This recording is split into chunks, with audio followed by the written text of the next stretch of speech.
Assalamu alaikum warahmatullahi wabarakatuh. Dear students, welcome back to Economics with Armagan, your entrusted guide for mastering economics at different levels.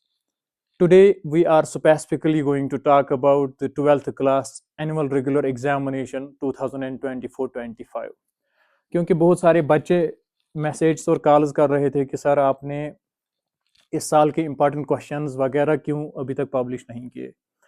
I was running busy with a few things, so finally I have been able to find some time and come up with some important questions for 12th class economics examination. तो पहले हम actually begin करते हैं कि आपका syllabus जो है, economics का सिलेबस जो है, और इकोनॉमिक्स की वेटेज, हर एक सब्जेक्ट की वेटेज 100 मार्क्स होती है, तो इसी तरीके से इकोनॉमिक्स की भी वेटेज जो है ओवरऑल 100 मार्क्स है. लेकिन इन 100 मार्क्स को डिवाइड किया गया है 80 मार्क्स एंड 20 मार्क्स में. 80 मार्क्स जो है वो आपके थ्योरी के मार्क्स हैं, और 20 मार्क्स जो है वो आपके प्रोजेक्ट वर्क के मार्क्स हैं. जो आप लोगों ने प्रोजेक्ट वर्क किया होगा, वो सबमिट भी किया होगा, तो उसके अवार्ड्स वगैरह बन चुके होंगे अभी तक, तो या वो अभी उनको सबमिट करने बाकी होंगे, तो उसके साथ अभी हमें कुछ नहीं है. तो we will begin with those 80 marks. First things first, बहुत सारे बच्चे ऐसे भी होंगे जिन्होंने बहुत सारा अभी कवर नहीं किया होगा, तो स्टिल आई डोंट बिलीव कि there is any need to panic. Exams for 12th class are scheduled from 15th of February. तो अभी I believe it's around 25 days. अगर इन 25 डेज में आप बहुत अच्छा एफर्ट दोगे तो I believe it can settle be done. आपका फिर भी स्कोर अच्छा आ सकता है. अब थोड़ा सा हम पहले एनालिसिस करेंगे इकोनॉमिक्स के सिलेबस को. आप इकोनॉमिक्स का जो सिलेबस है उसमें आप लोगों को माइक्रो इकोनॉमिक्स है और मैक्रो इकोनॉमिक्स में. क्योंकि मैं सारा जो गैस वगैरह जो है और जो इंपॉर्टेंट क्वेश्चंस मैंने बनाए हुए हैं वो मैं सारे यहाँ पे डिस्कस नहीं करूँगा, बिकॉज फिर ये जो वीडियो है बहुत लंबा बनेगा, तो it will be very difficult for people to watch, क्योंकि उतने टाइम के लिए कंसंट्रेशन नहीं रहती सबकी. तो अब हम क्या करेंगे, आपको जो गैस और इम्पॉर्टेंट क्वेश्चंस है वो कहाँ से मिलेंगे आपको. मैंने प्रॉपर एक पीडीएफ बनाया हुआ है, वो आपको टेलीग्राम के, मेरा चैनल चल रहा है टेलीग्राम पे और यूट्यूब पे. यूट्यूब से आप वीडियो देखेंगे और यूट्यूब से आपको टेलीग्राम जो है वहाँ पर मेरे ग्रुप की लिंक मिल जाएगी. वहाँ पे आपको पीडीएफ मिलेगा और उसमें एक पासवर्ड आपको देना है. पासवर्ड क्या लगाना है, दैट्स इकोनॉमिक्स विद अरमगान. सिर्फ उसमें ई आएगा कैपिटल, इकोनॉमिक्स अंडरस्कोर, फिर WITH विद अंडरस्कोर ARMAGAN.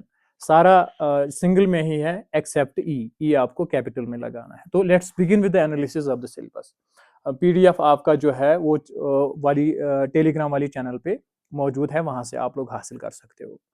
तो एनालिसिस में क्या है, सबसे पहले आप लोगों को है माइक्रो इकोनॉमिक्स. तो माइक्रो इकोनॉमिक्स में जो आपको है इंट्रोडक्शन है. इंट्रोडक्शन में माइक्रो इकोनॉमिक्स मैक्रो इकोनॉमिक्स थोड़ा छोटा छोटा सा करके ही पढ़ना है. पॉजिटिव इकोनॉमिक्स क्या है, नॉर्मेटिव इकोनॉमिक्स क्या है, थोड़ा थोड़ा सा दो दो तीन तीन लाइन्स करनी है.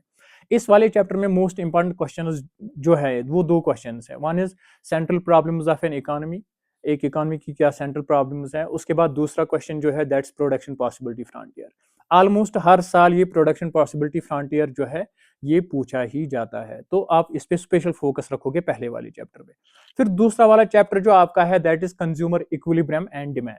इसमें मोस्ट इंपॉर्टेंट क्वेश्चन जो है दैट इज इक्विलिब्रियम. इक्विलिब्रियम जो है उसमें सिंगल कमोडिटी अप्रोच होता है और मल्टीपल कमोडिटी अप्रोच होता है. तो वो वाला क्वेश्चन जो आपको बहुत अच्छे से करना है.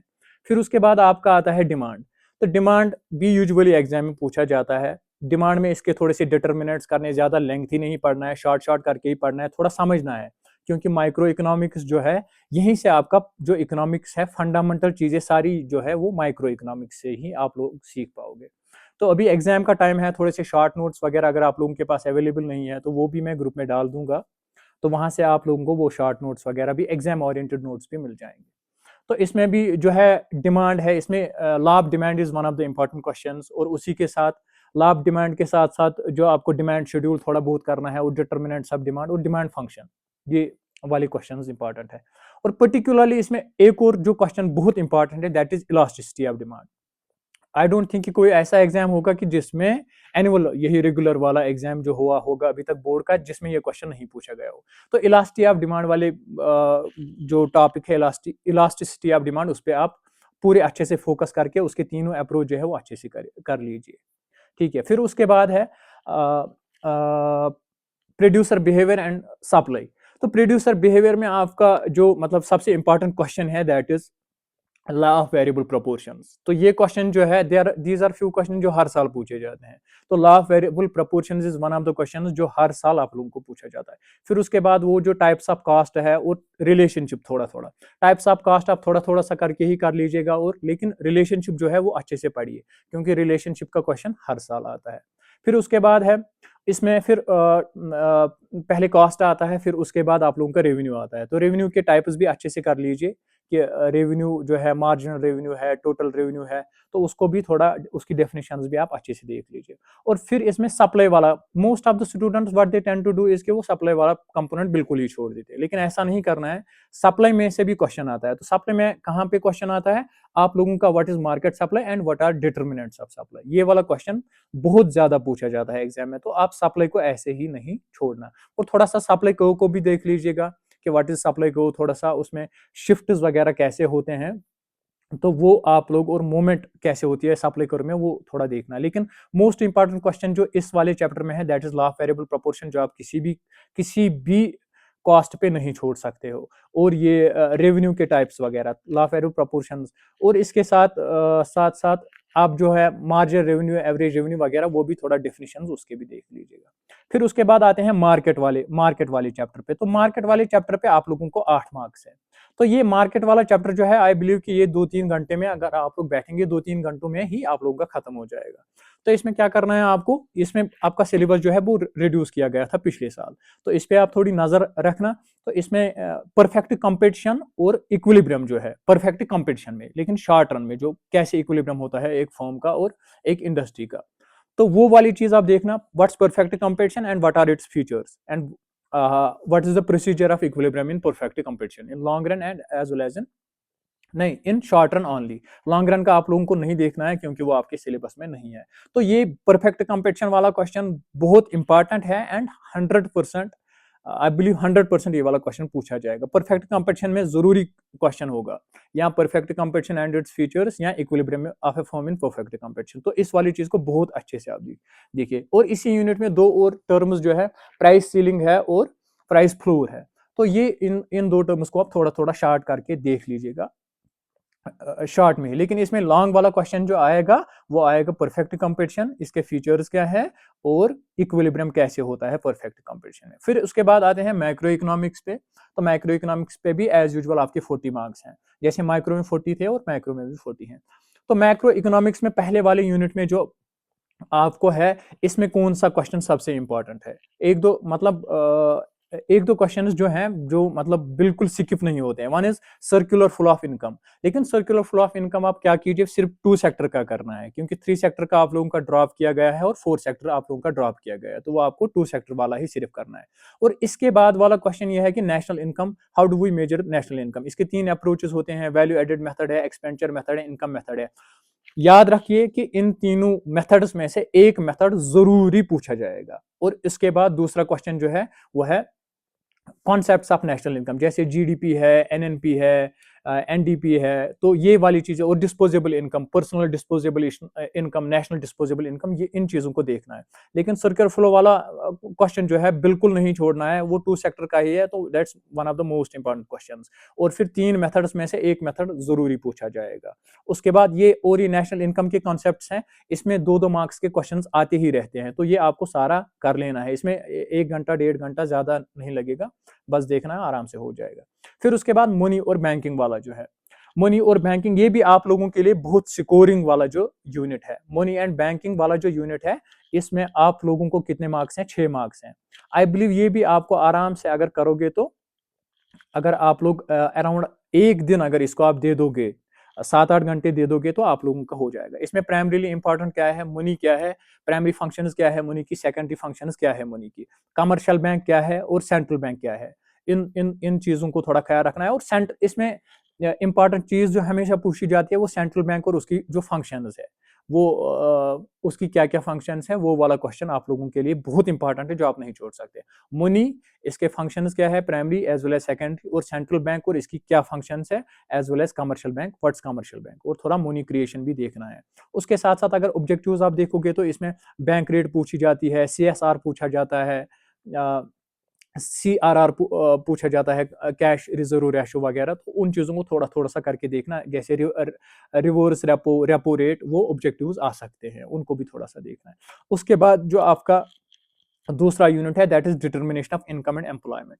तो इस वाले यूनिट में ये थोड़ा टाइम कंज्यूमिंग है, तो इस वाले यूनिट में ज्यादातर क्वेश्चंस पूछे जाते हैं। एग्रीगेट डिमांड और इसके कंपोनेंट्स, ये भी पूछा जाता है। कंजप्शन फंक्शन, इसका क्या मीनिंग है। Propensity to consume and propensity to save, ये इसी वाले यूनिट में आ जाएगा। इसमें सबसे इंपॉर्टेंट जो है दैट इज कंजप्शन फंक्शन। उसके बाद इन्वेस्टमेंट मल्टीप्लायर को आप किसी भी कॉस्ट पे नहीं छोड़ सकते हो। इन्वेस्टमेंट मल्टीप्लायर, कंजप्शन फंक्शन और aggregate demand and it's components, ये वाले 2-3 क्वेश्चंस इस यूनिट में है जो आप बिल्कुल नहीं छोड़ सकते हो। फिर थोड़ा एक्सेस डिमांड या डेफिसिट डिमांड को भी थोड़ा देख लीजिए कि what is it all about. इसमें लेंथी क्वेश्चन नहीं आएगा। लेंथी क्वेश्चन पूछेंगे तो इन्वेस्टमेंट मल्टीप्लायर से ही होगा, या ये या कंजप्शन फंक्शन से होगा, या aggregate demand and it's component से होगा। तो इसमें थोड़ा टैक्सेस की भी बात आती है, डायरेक्ट टैक्स, इनडायरेक्ट टैक्स, थोड़ा मनी सप्लाई की भी बात आती है, M1 M2 M3, थोड़ा सा वो भी देख लीजिए। हो गया ये वाला यूनिट आपका। फिर उसके बाद आपका यूनिट आता है budget budget budget budget and economy. तो बजट एंड इकोनॉमी वाला यूनिट आप लोगों के लिए बहुत स्कोरिंग है। उसमें भी आप लोगों को कितने मार्क्स हैं, बजट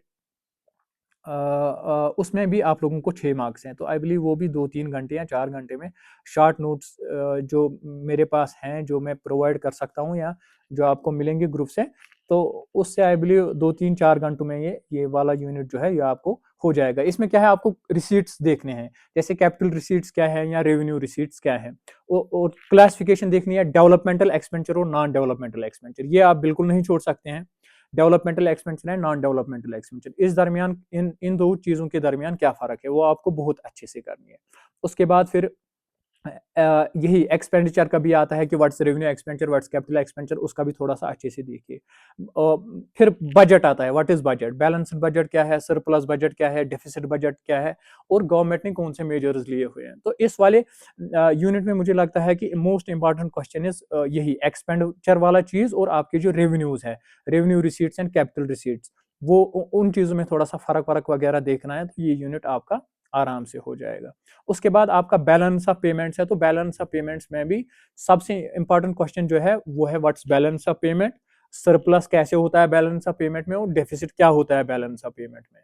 तो ये चीज आप अच्छे से देख लीजिए इस वाले चैप्टर में। और फिर फॉरेन एक्सचेंज रेट है, इसमें फ्लेक्सिबल भी आता है और दूसरा रिजिड आता है, fixed and rigid fixed and flexible, वो 2 चीजें देख लीजिए। तो ये सारी चीजें अगर आप लोग कवर करोगे तो इंशाल्लाह आपका स्कोर बहुत अच्छा होगा। यूजुअली 12th का पेपर जो आता है वो रिलेटिवली इजी होता है एज कम्पेयर टू जो 11th वालों का इकोनॉमिक्स पेपर होता है। तो आपको 10 मार्क्स होंगे ऑब्जेक्टिव्स, जिनमें 1 लाइनर होंगे या MCQs होंगे। फिर दो मार्क्स के 10 क्वेश्चन होंगे। फिर आपको 4 मार्क्स के 8 क्वेश्चन होंगे। फिर उसके बाद आप लोगों को लॉन्ग आंसर टाइप क्वेश्चन जो आएंगे वो 6 मार्क्स के होंगे, वो तीन तीन क्वेश्चन होंगे, लेकिन उनमें आप लोगों को चॉइस है। तो उन 3 क्वेश्चन जो है ज्यादा उनको भी नहीं खींचना है, 150 से 200 वर्ड्स तक लेना है। तो यूजुअली आप इकोनॉमिक्स में क्या कीजिए, डायग्राम्स जो है आप अच्छे से बनाएंगे, पेंसिल वगैरह से बनाएंगे डायग्राम्स अच्छे से, तो वहां से आप लोगों को जो है स्कोर अच्छा हो सकता है। तो अगर आई बिलीव कि अगर अभी भी आप लोग अच्छे से थोड़ा 2-3 घंटे इकोनॉमिक्स पे डिवोट करोगे इन 20-25 दिन, तो I still believe that you can score around 70 to 80%। तो फिर और अगर किसी बच्चे को कोई डिफिकल्टी आ रही होगी कहीं पर भी 12th के इकोनॉमिक्स में, तो you can readily tell me in comments. YouTube पे मेरा जो चैनल है वहाँ पे बता सकते हो, फेसबुक पे भी चैनल है, इंस्टाग्राम पे भी है, कहीं पर भी आप बता सकते हो कि सर इस पे आप वीडियो बनाएं, तो with in short period of time, within 2 or 3 days, I will inshallah come up with the video for you guys. So इसमें मैं फिर से थोड़ा रिपीट करूंगा कि इंपॉर्टेंट क्वेश्चंस क्या है जो आप बिल्कुल भी नहीं छोड़ सकते हो। वो सबसे पहला क्वेश्चन है जो आपका प्रोडक्शन पॉसिबिलिटी करो है, किसी भी कॉस्ट पे ये नहीं छोड़ सकते। Central problems of an economy, किसी भी कॉस्ट पे नहीं छोड़ सकते। Consumers equilibrium, both cases, one commodity case, multiple commodity case, law of demand and derivation of law of demand and exceptions to law of demand, ये वाला question. Demand करूँ, ये वाला क्वेश्चन नहीं छोड़ सकते। इलास्टिसिटी ऑफ डिमांड वाला question, that's very very very important. उसके बाद फिर आप लोगों का जो है दूसरा यूनिट उसमें है लॉ ऑफ वेरिएबल प्रोपोर्शंस, आप किसी कॉस्ट पे नहीं छोड़ सकते हो, तो उसमें प्रोड्यूसर इक्विलिब्रियम भी आप लोग देख लीजिए।